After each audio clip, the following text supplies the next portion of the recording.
relentless pursuit of excellence. What does that mean? So when we talk about that, what are we saying? So just like with Matt, throw out some, throw what you think relentless pursuit of excellence entails. Not giving up. Not giving up. Get better. Get better. Keep going. Not being complacent. Not being complacent. Excellence is better than good, so there's a higher standard. Good, yeah. I think of the word relentless as it's like never ending, like it's just continuous. Unstop. Unstop. Yeah. Okay. What else?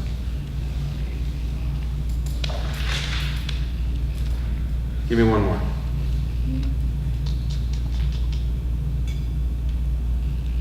I guess like pursuit, like you're looking for it. You're not just waiting for it to Okay. happen. Good. I like it. Very good. So I don't know if it's easier or harder for me to present on it because this is my favorite one. I'll be honest. This is the one that I love competition. I love the pursuit of excellence. And so for me, I assume this one is actually, and y'all actually did a really good job of kind of sharing parts of it. And so it's kind of, to me, it's pretty straightforward. It's the relentless pursuit of excellence. But how do you do that? Right? So I feel like it's one of these things that we talk about, but there's a very big opportunity for a gap between our knowledge of it and our execution of it. So hopefully we're going to accomplish that today. Got some props. We're going to hopefully have some participation, maybe a few demonstrations. We'll see. I did bring baseball because they had all the, I think it's actually quite appropriate because that's all like fake stuff up there, right? So we have the real sport and the fake sports. There you go. So if I've offended everybody, then. Double one. All right, so relentless pursuit of excellence. We're going to use this chart a little bit. Anybody heard of opportunity gap? I see some nodding. That means you guys kind of like raising your hand. So I'm going to pretend you raise your hand. Can you explain to me what an opportunity gap is? Okay, you didn't say if you know what it means. You said have you heard. But I guess the gap between what you're doing and what you could be doing, what is possible, and like. Yeah. So for relentless pursuit of excellence, I think this might be a good visual. And so the top line, the P stands for potential. And so this applies to us as individuals and then collectively as a team, which I'll talk about later. The top line is our potential. The potential is always above where we are. There's always more that we could do, right? So until we're perfect, which isn't going to happen in our lifetime, there's always going to be a gap. This is our execution. It's actually what we're doing. And so when we're talking about the relentless pursuit of excellence, we're managing these two lines. And so you recognize there's going to be a gap, right? So I don't care what you're doing. I don't care whether we did just because on the day we did 240, what is our 242? 244? 244 doesn't necessarily mean that our gap was the smallest then. It could actually have been right here. Maybe our potential at that point was 280. Similarly, when we did to do a 220 day, it doesn't necessarily mean that we got a big gap here. It could be that we optimized every possibility that we had and we really narrowed the gap. But what we're doing here is we're managing this gap. And so the first part of relentless pursuit of excellence is continuous learning. Right, so relentless pursuit of excellence, for our definition, one of the reasons we're doing this today is making sure that we all understand exactly what the value is. Because if each one of us has our own version of the value, are we going to be in sync? We're going to be doing good things, but we're not going to be in sync. And if we're not in sync, it's like any organization, any car. Think about a car who's got a strong engine, but the cylinders aren't in sync. It's not going to work. If a boat or whatever, if it's not all in sync, it's not going to work. We got to make sure we're in sync. So with these values, even though we might have our own personal versions that are good, we need to make sure that when it comes to CFA Rocks, that we're all on the same page, so that who's already on, serve each other and say it, do it, that we're in sync with each other. The other thing is, in team members, you can, I know, relate to this. Team members, be honest. Have you ever had a leader ask you to do something during your shift, and then another leader in the same shift tell you to do it a different way? How did that make you feel? Did it elevate your job satisfaction? Did you go home and say, I love when my leaders give me conflicting information? And then a third comes in and says, why aren't you doing it right? Right? But yeah, I mean, that happens, doesn't it? It just does. And it's because as the leaders, which the leaders are no different than y'all, we're all just human, is we start interpreting things our way. And when I say it this way and Savannah says it that way, which one are you going to listen to? Well, it's going to be frustrating. What's that? So what if Savannah and I say the same thing? Isn't that great? Don't you love it when you have one person say it and then you get reaffirmed and you hear it again and you hear it again and you hear it again and you say, man, this team, we're really cranking. We know what we're doing. So that's why we're doing this. So relentless pursuit of excellence starts with continuous learning. And that's your potential. What you're doing is you're feeding that potential line. So you see on this chart, you got some times in your life, this is when you're reading, this is when you're listening to podcasts, this is when you're meeting with mentors. This is when you're not consuming. And the reality is there's going to be times and seasons of your life where you're going to be consuming more than you're going to be than others. Right? So if you're in school and you're taking a lot of hard classes, you might not have time to read a bunch of practical books because you're trying to pass that test that you do need to do, right? In my life, that's when kids came along. When little kids came along and I'm stuck up all night keeping the kids from, just crying all night or whatever, changing diapers. It's hard to read in the middle of that, so I'm watching baseball. So during those points, my line is kind of flat. But it's super important that whenever you can, you're reading, right? Because if that line stays flat too long, what happens to your opportunity? What happens to your potential? Kind of flat lines, right? Which is kind of literally what happens to your growth and your potential.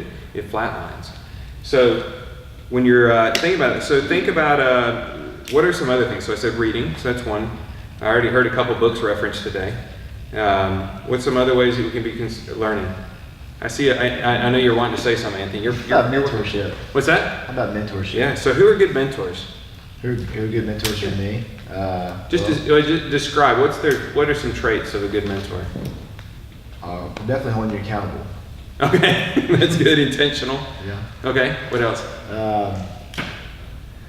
Let's see. So accountability, definitely for one. When I say mentors, to me it made me nervous. When I first heard mentors, I was like, I don't know, mentors. That's pretty heavy. So it slowed me down. So some accountability. Yeah, I would say probably two. Maybe not so much they're ahead in life. That's a good thing. I mean, because they maybe have been where you're at, but they're also like learning with you in a sense. So really a coach. Yep. Kind of thing. So one thing you said that I want to really simplify it, that all those things were good.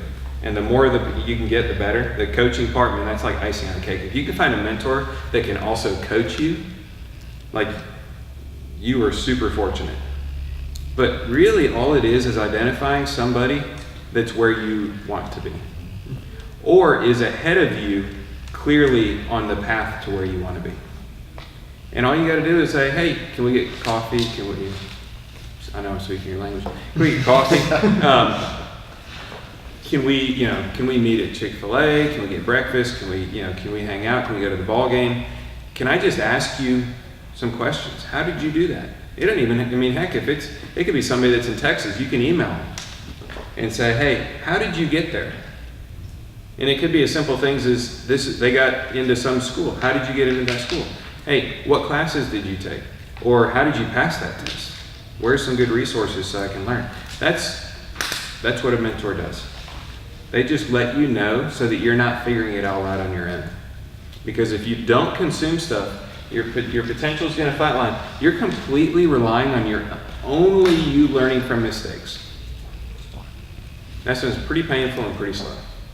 And so when you bring books in and podcasts in and mentors in, you start learning from everybody else's mistakes, and you all of a sudden have 10 different people contributing to your growth. I would also encourage you though, the other thing is you're always consuming. So something is always consuming your time, right? So Matt talked about the calendar. If you're not budgeting your time, what are you likely doing with your time? Yeah, just like your money, right? Y'all, even this morning, before you came here, I'm guessing there's various different activities. If you didn't plan your time before coming here, I'm going to go ahead and guess that you probably wasted it. And if you don't have a plan this afternoon, I'm going to go ahead and suggest you're probably wasting time. And it's the one thing that we don't ever get more of. If you waste money, you can learn from that mistake, go get more, and go do it right. But you don't get this afternoon again. And I'm not saying that you've got to be busy and always building this potential. A nap, an intentionally scheduled nap, is a very good use of time. Going to a ball game intentionally, getting a break. If you've been working and your brain's been fried, and going to a ball game is your release, that's not a waste of time.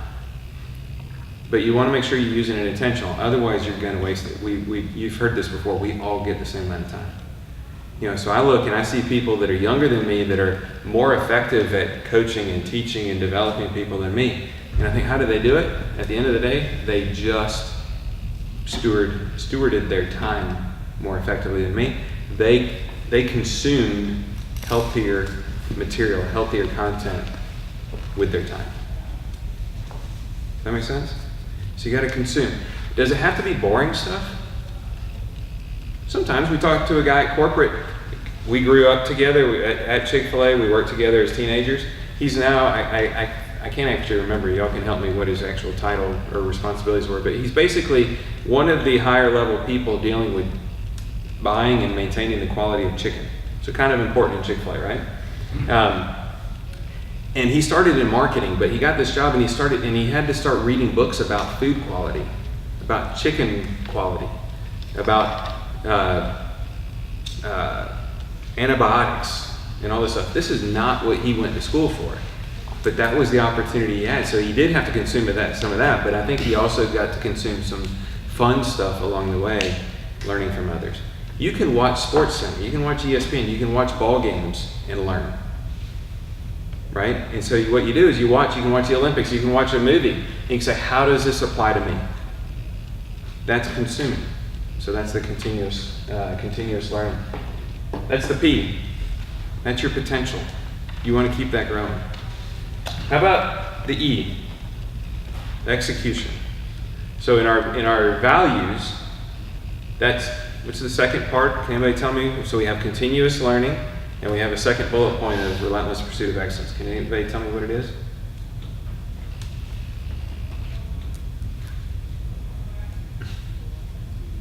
Y'all know it. I think we might have even heard it today. And Drive-Thru talks about it a lot. It's not rocket science. Don't beat our best. Beat our best. You can also say beat yesterday. So as an individual, just beat yesterday. If you keep beating yesterday, you're growing. And some days are fun, or weeks are fun. Y'all know that in our drive-thru. Sometimes we get on a tear, and all of a sudden we're like growing big time. That's what that feels like, right? That's a lot of fun. What about these times? It's not so fun, is it? But it happens. We call that plateauing. Sometimes this is an indicator. It's I guess it'd be a symptom of complacency. Somebody said complacency over here. And so when our results, when you're, and you could apply this if you're running, if your times aren't improving, if you're doing weights, if your weights aren't improving, then, there's going to be times. So you look around and you say, well, what's happening? What am I doing different? What do I need to do? Sometimes it's because you haven't been fueling your potential. What should you do you think then?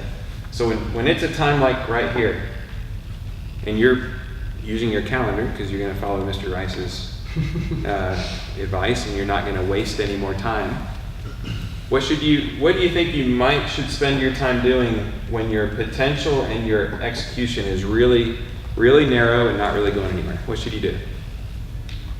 Can this line ever pass the potential? No. So what do you need to do? What line do we need to grow first? I didn't even draw that intentionally, but what line do we need to grow first? Yeah. When it's getting that close, I mean, the most you can ever get your execution up is just that much. You can't pass that line. So you want to grow potential. So what are you going to do? You're going to focus on continuous learning or relentless pursuit of excellence? Which are you going to wait and shift to? Learn. Yeah, you're going to shift to continuous learning.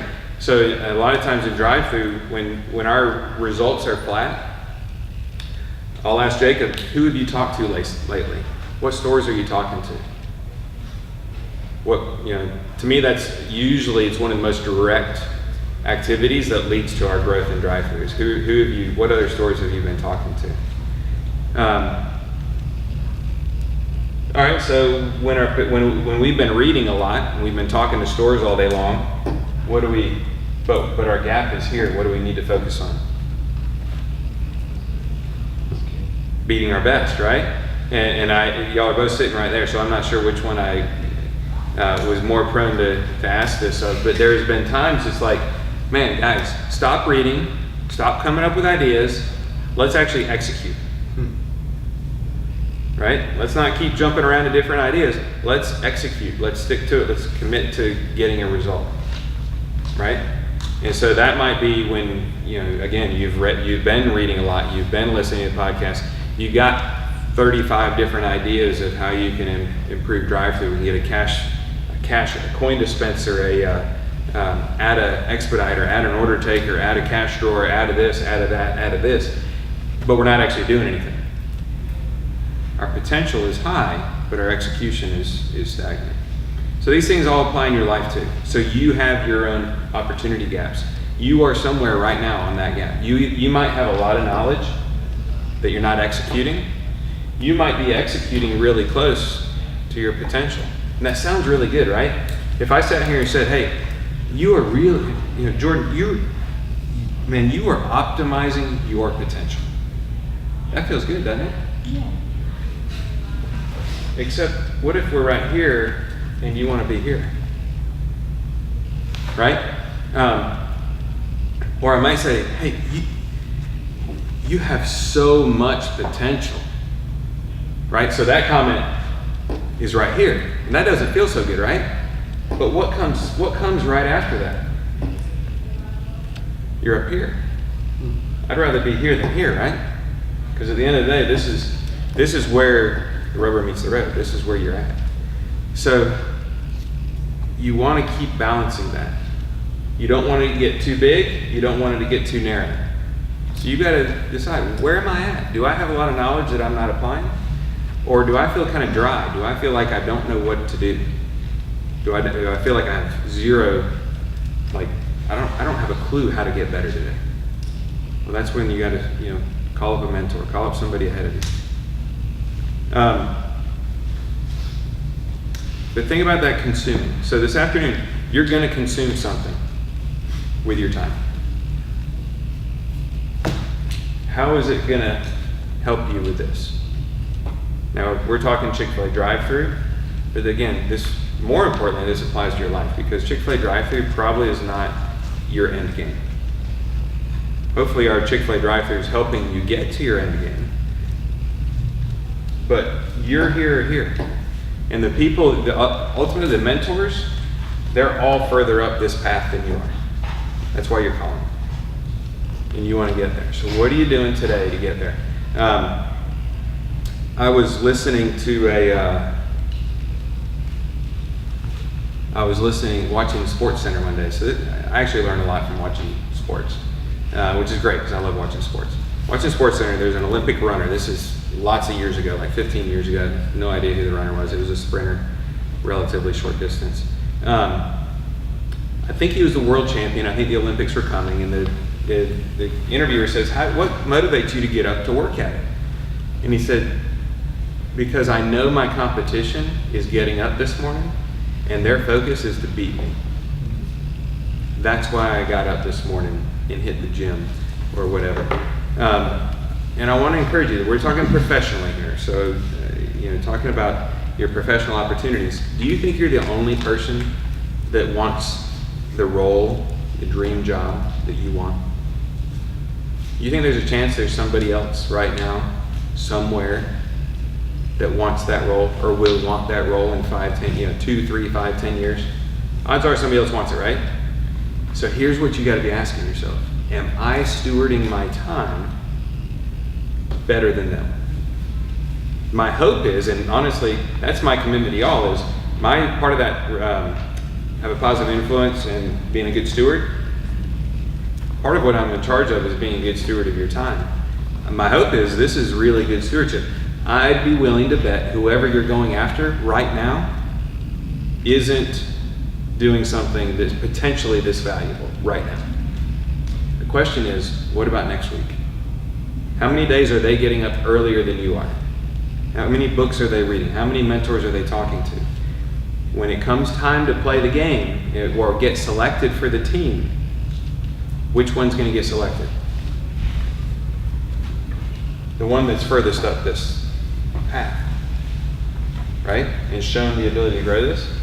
And so that could be 3 years from now, 4 years from now. But y'all are each consuming something today and this week. Got it? Does that make sense? Does that connect? Why should we be doing this?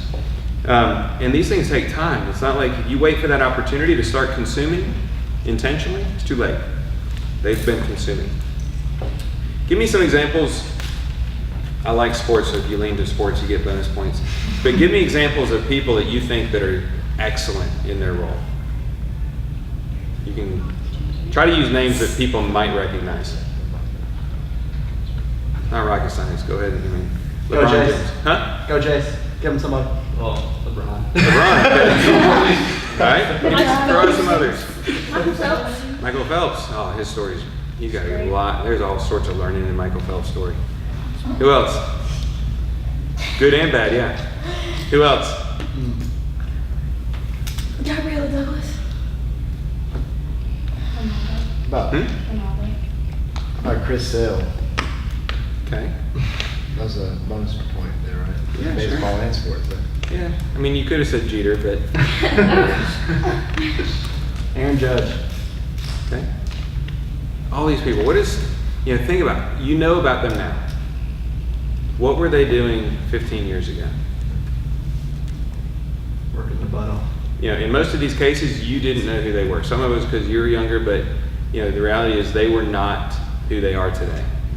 That's when they started being who they are today, right? Phelps started off as a little kid in the swimming pool, and working his tail off and doing all this stuff just right. Judge, LeBron, they also identified what God had given them. He said, God gave me some size. Phelps gave me a wingspan that's like ginormous. The guy's built to swim. So they simply identify what did God create them good at. But they didn't just sit back and say, I bet Phelps might, I don't know this, I bet he might have won some early swim meets before he started working hard. He probably was just naturally good. I'm going to guess LeBron probably was a little taller, maybe a little bit bigger than his peers in an elementary school. That's all you got to do, right? But then they started working their tails off, and they worked harder than the other people, and they earned it. I was thinking about it, watching Sports Center, or actually as a baseball. We're going to try this. So, baseball lesson, and then we'll wrap up. When you're playing shortstop and you want to throw the baseball, go ahead and throw me the ball. You want to throw the ball with the cross seams. Anybody know why? Grip. Grip? Why else? And accuracy. Why more accuracy? Why more control? What happens if I throw it this way? I got a lot of grip. The ball will sail, and my first baseman gets thrown into the base runner, errors, bad things. What happens if I have it like this? I don't have grip. The ball's going to slope. It's going to end up in the stands. So if I'm at shortstop and I'm taking a double play, I gotta get my grip. I got close. I don't have time to stop. If I stop, there's no way I'm getting the guy out at first. I got to get that grip as close as I can to the cross seam so that I can make the throw. And if I do it over and over and over and over again, I naturally get it from the glove into my hand, adjust it, and throw it in a blink of an eye. I haven't played baseball in 15 years, 20 years. How does that happen? Yeah. Do you think it was fun? Do you think it was exciting to every day? I actually would do this. I'd just lie in bed. Those lights make this really hard. It's like blinding the sun in your eye. You just throw the ball up and you got to land and catch it and then flip it to get it in your hand. If you don't do it right, you're going to make an error. That's how life works. That's how this relentless pursuit of excellence works. It's working on those little things. In drive-through, it's like just those small little plays, the small little behaviors. And if you can cut a second off of making change, you can cut a second off of, entering all the keys to, the complex order. Over time, that's going to make a big difference. That's the relentless pursuit of excellence in drive-through, but it's also the truth for you in your life.